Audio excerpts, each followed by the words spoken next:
ist meine Hund? Was have you done with him? Cuckoo, Papa is looking. It's been a while since I've done a list, and this particular list I've been planning to do for a while, but because it's a genre that not many people care about, I always delayed it. But today is the day. Woo! I like RPGs, I like action games, I love all the mainstream stuff, but that doesn't change the fact that I'm kind of a boomer.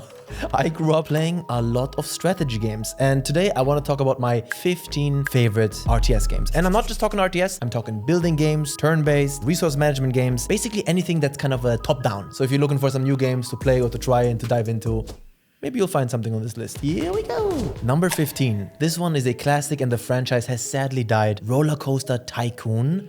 Which one? The one I played as a kid was 2, but I think 3 is actually kind of better in every way. It's basically just like the second game, except easier on the eyes, if you catch my drift. I have so many good memories with Roller Coaster Tycoon 2, man. The amount of unhappy park visitors that I drowned in a lake. The fact that you could do that was so messed up. What the flip? I know some of you are saying I should try Planet Coaster, and I did, but there's something about it. Planet Coaster really wants you, the player, to embrace how many options they give you to custom build things. And I think that's cool, but I want my building game to already offer me enough pre-made things. Planet Coaster 1 had like, what, 3 different food shops and the rest you build yourself? I don't like that. Ain't nobody got time for that. So Roller Coaster Tycoon 2 and 3 forever in my heart. Number 14, a franchise that Ubisoft has sadly killed. I don't think I've ever finished a single match of this game ever in my life. Maybe you know what I'm talking about. I am talking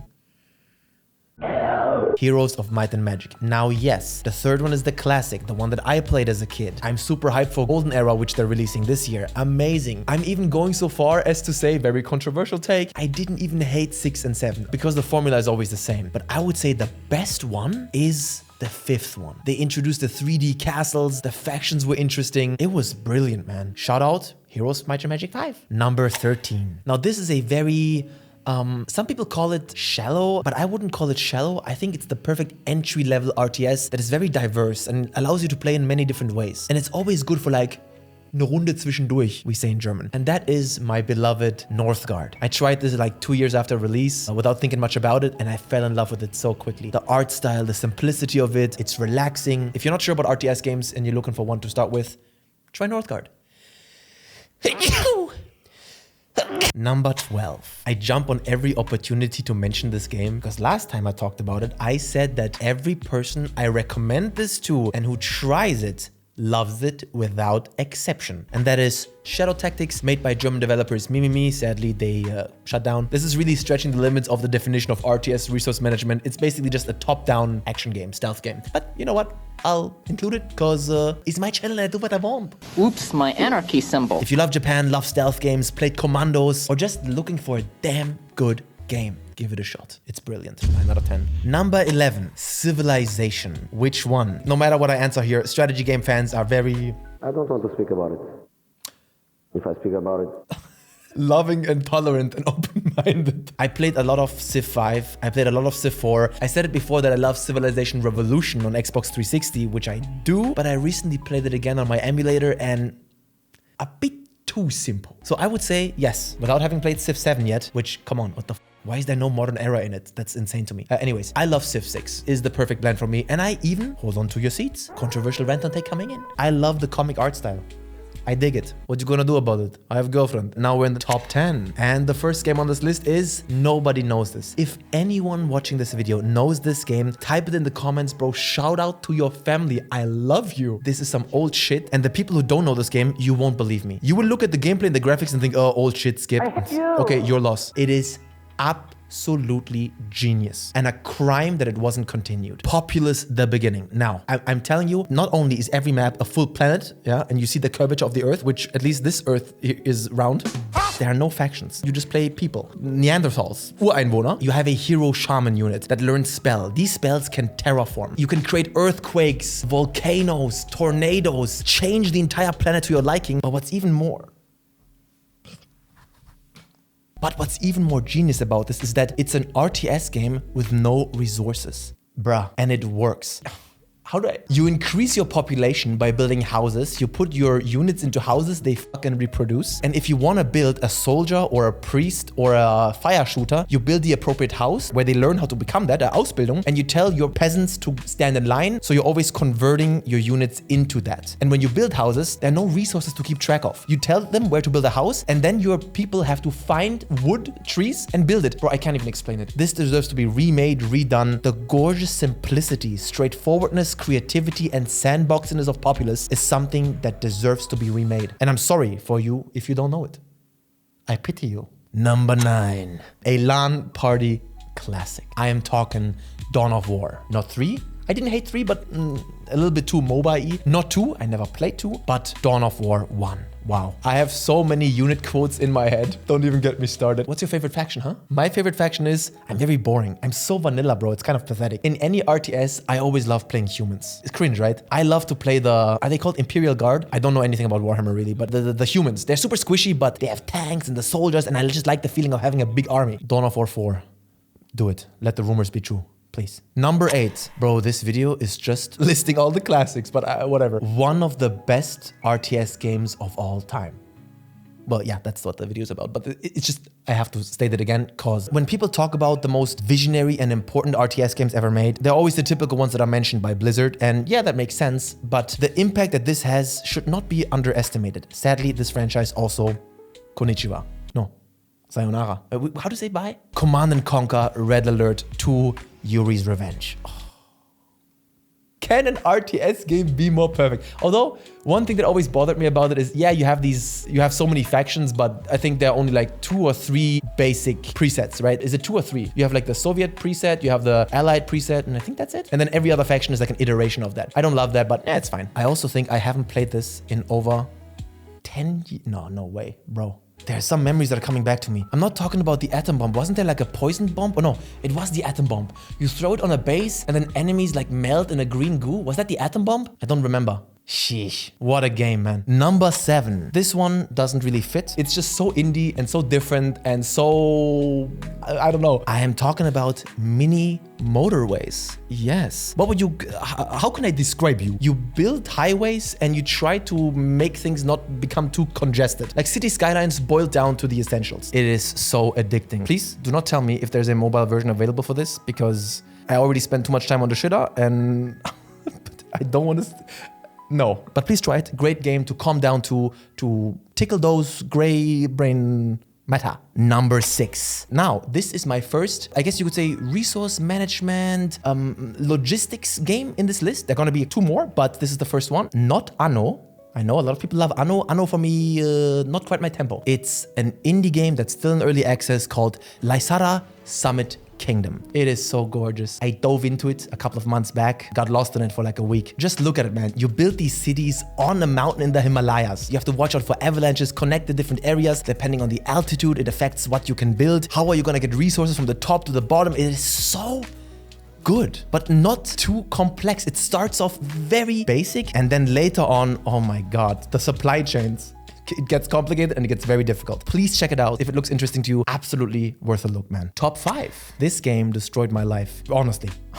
My YouTube search history while I played this was nothing but, how do I get more carrot? How do I get more chicken? How do I get more eggs? Unbelievable how good this game is. I don't like to give reviews to games that aren't out yet, but if this keeps on this trajectory, I would give this a 10. And that is Manor Lords. That's right. Very beloved, not really a hot take. Everyone who's played it knows it's amazing. Let me just tell you, don't get scared off by the way it looks. It looks super try-hard and like, oh my God, this is gonna be crazy realistic and crazy hardcore. It's really not. You will be able to teach yourself how it works pretty quickly. You can do it, bro. Don't be scared. You can do it. The only thing that I would say is the combat aspect of it. I like Total War, but it still doesn't feel refined. It's still early. Hopefully we'll see more improvements there in the future. But yo, I would say the funniest thing is, I don't even think the game needs it. I love combat, and if they improve it, awesome. But when I played this game, the managing your village part is just so incredibly amazing. Number 4, Frostpunk. Not the first one, but the second one. Controversial take, I know. Antoni Breveroni. A lot of people are not liking Frostpunk 2 because it is too different from the first game, which I always respect. Not saying that different is always better, but I respect developers who decide to make sequels that are different, not iterative. And for me, that's good because I didn't actually enjoy Frostpunk 1 very much. But Frostpunk 2, I tried it, hooked me from the very first second, bro. I don't want to talk about it too much because you can't really visualize this game and make it interesting because, yeah, it's just, I wouldn't say it's an Excel sheet type game like Stellaris, but it is kind of an Excel sheet type game. Very good. Needs a bit more content, but if you start this one, say your life goodbye. Number 3. We're in the top 3 now, Semulki. The third place goes to... Oh, I've been using the word classic here a lot, but a lot of these games are classic, huh? Sumi. I suck at this game. I really do. I don't think I've ever won a match against a player ever in my life. I just can't handle it. I can't handle the 12 unit selection limit. And that is not StarCraft 1. It is Warcraft 3. Oh my God. Is there a better RTS? There is actually, because my number 1 place is going to be better. But without glazing this game too much, can you just for one moment imagine?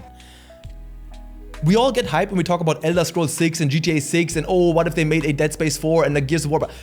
That stuff all gets me hyped. But dude, imagine, this makes me want to cry, bro. Imagine Warcraft 4, an RTS, where they use all hundreds of thousands of pages of new lore and new factions that got added to the Warcraft universe from World of Warcraft, and they made a new RTS, Warcraft 4. Thinking about this, I die inside.